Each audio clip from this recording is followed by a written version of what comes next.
ఆయన ఎమ్మెల్యేగా గెలిచారు. ఇంత చిన్న వయసులో ఆయన చనిపోతారని ఎవరూ ఊహించలేదు.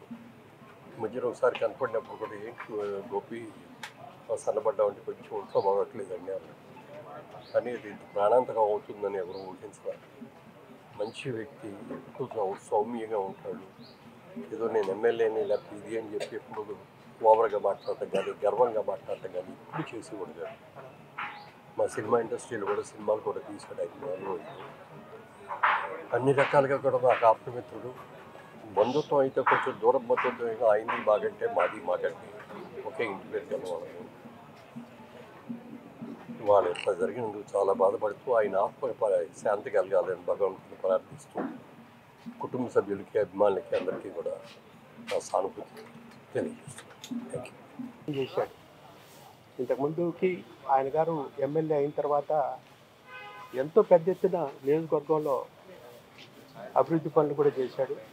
అందుకని ఎప్పుడు చిరస్థాయిగా ఈ యొక్క నియోజకవర్గ ప్రజా గుండెల్లో ఉన్నటువంటి ఒక మంచి నాయకుడిని కోల్పోయాం. మంచి మిత్రుడిని నేను పర్సనల్గా కోల్పోయిన. అందుబాటులో ఉంటూ ఎప్పుడు పార్టీ తరఫు నుంచి నేను నానంటూ పలికే మాగంటి గోపీనాథ్ లేకపోవడము మనందరికీ చాలా దుఃఖదాయకమైన విషయం. అదేవిధంగా కేసీఆర్ గారి యొక్క ఆధ్వర్యంలో మంచి విధేయుడైన నాయకుడిని కోల్పోవడము మనందరికీ తెలంగాణ ప్రజలకు తెలియని రోటాన్ని చేస్తుంది. ఇవాళ మాగంటి గోపీనాథ్ గారి మరణం అత్యంత బాధాకరం. చాలా చురుకైన నాయకుడు. సిటీలో పార్టీకి, ఓవరాల్గా రాష్ట్రంలో బీఆర్ఎస్ పార్టీకి చాలా నష్టం. ఆయన అందరికీ తలలో నాలుకలా పనిచేశారు. ఒక మంచి నాయకుడిని పార్టీ కోల్పోయింది. ఆ కుటుంబానికి ఈ విపత్కర సమయంలో మనోనిబ్బరాన్ని, ధైర్యాన్ని భగవంతుడు ప్రసాదించాలని కోరుకుంటూ, గోపి గారు 3 టర్ములు ఎమ్మెల్యేగా ఉన్నారు. ఇంతకుముందు కూడా రాజకీయాల్లో వచ్చిన కొత్తలో నుండే మేమందరం కలిసి పనిచేసినాం. మృదు స్వభావి, మంచి వ్యక్తి, పెద్ద అసెట్ పార్టీకి.